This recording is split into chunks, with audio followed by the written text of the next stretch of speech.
നമസ്കാരം. ഏറ്റുമാനൂരിൽ ട്രെയിനിന് മുന്നിൽ ചാടി ആത്മഹത്യ ചെയ്ത ഷൈനിയുടെ മൊബൈൽ ഫോൺ കണ്ടെത്താനാകാതെ പോലീസ്. കേസിൽ നിർണായക തെളിവാണ് ഷൈനിയുടെ മൊബൈൽ ഫോൺ. ഷൈനി മരിക്കുന്നതിന്റെ തലേ ദിവസം ഫോൺ വിളിച്ചെന്നായിരുന്നു ഭർത്താവ് നോബി ലൂക്കോസിന്റെ മൊഴി. ഈ ഫോൺ വിളിയിലെ ചില സംഭാഷണങ്ങളാണ് ആത്മഹത്യക്ക് പ്രകോപനമെന്നാണ് പോലീസിന്റെ കണ്ടെത്തൽ. റെയിൽവേ ട്രാക്കിൽ പരിശോധന നടത്തിയിരുന്നുവെങ്കിലും ഫോൺ കണ്ടെത്തിയിരുന്നില്ല. ഫോൺ എവിടെ എന്നതറിയില്ലെന്നായിരുന്നു മാതാപിതാക്കളും പറയുന്നത്. നിലവിൽ ഷൈനിയുടെ മൊബൈൽ ഫോൺ സ്വിച്ച് ഓഫ് ചെയ്ത നിലയിലാണ്. അതേസമയം ഷൈനിയുടെ അച്ഛനും അമ്മയും ആദ്യഘട്ടത്തിൽ നൽകിയ മൊഴികൾ പോലീസ് പൂർണ്ണമായും മുഖവിലക്കെടുത്തിട്ടില്ല. ഷൈനിയുടെ പിതാവ് കുര്യാക്കോസിന്റെയും അമ്മ മോളിയുടെ മൊഴി വീണ്ടും പോലീസ് രേഖപ്പെടുത്തും. സ്വന്തം വീട്ടിൽ നിന്ന് ഷൈനി മാനസിക സമ്മർദ്ദം അനുഭവിച്ചിട്ടുണ്ടോ എന്നാകും പോലീസ് ഇനി അന്വേഷിക്കുക. ആത്മഹത്യ ചെയ്തതിന്റെ തലേന്ന് മദ്യലഹരിയിൽ വിളിച്ച നോബി ഷൈനിയെ അധിക്ഷേപിച്ച് സംസാരിച്ചുവെന്നാണ് പോലീസിന്റെ കണ്ടെത്തൽ. വിവാഹമോചന കേസിൽ സഹകരിക്കില്ലെന്നും കുട്ടികളുടെ പഠനത്തിനടക്കമുള്ള ചെലവ് നൽകില്ലെന്നും പറഞ്ഞു.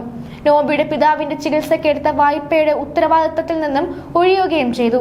ഇക്കാര്യങ്ങളെല്ലാം നോബി പോലീസിന്റെ ചോദ്യം ചെയ്യലിൽ സമ്മതിച്ചിട്ടുണ്ട്. അതേസമയം മൂവരും മരിക്കുന്നതിന് തലേ ദിവസം ഷൈനിയുടെ ഭർത്താവ് നോബി ഫോൺ വിളിച്ച് പ്രശ്നമുണ്ടാക്കിയതായി ഷൈനിയുടെ പിതാവ് കുര്യാക്കോസ് മാധ്യമങ്ങളോട് പറഞ്ഞിരുന്നു. അവസാനം നീയും കുട്ടികളും പോയി മരിക്കൂ എന്ന് നോബി പറഞ്ഞു.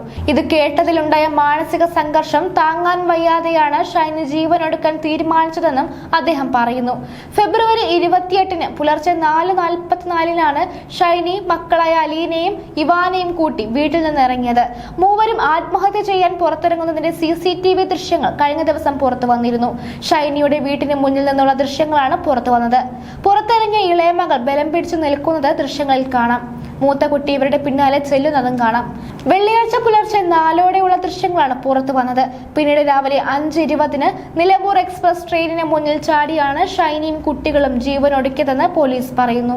ഓരോ ജീവിതവും ഓരോ കഥകളാണ്, വേറിട്ട കഥകളുടെ ഒരു കൂട്ടായ്മ. വേണമെങ്കിൽ നമുക്കതിനെ ഒരു നോവലെന്ന് പേരിടാം. അതുപോലൊരു നോവലല്ലേ നിങ്ങളുടെ ജീവിതവും? എന്താ, ശരിയല്ലേ? നിങ്ങളുടെ അനുഭവങ്ങൾ, കഥകൾ എന്തുമായിക്കൊള്ളട്ടെ, അത് കേൾക്കാൻ DNA ന്യൂസിലൂടെ ഞാൻ എത്തുന്നു. കഥ പോലൊരു ജീവിതം, അതിനായി ഞാൻ നിങ്ങൾക്ക് വേണ്ടി കാത്തിരിക്കുന്നു. നമുക്ക് ഒന്നിച്ച് കാണാം, കുറേ കാര്യങ്ങൾ സംസാരിക്കാം, വേദനകൾ പങ്കിടാം. നിങ്ങളുടെ വിഷയങ്ങൾ, അനുഭവങ്ങൾ അത് ഞങ്ങളെ അറിയിക്കേണ്ട വിലാസം താഴെ കൊടുക്കുന്നു.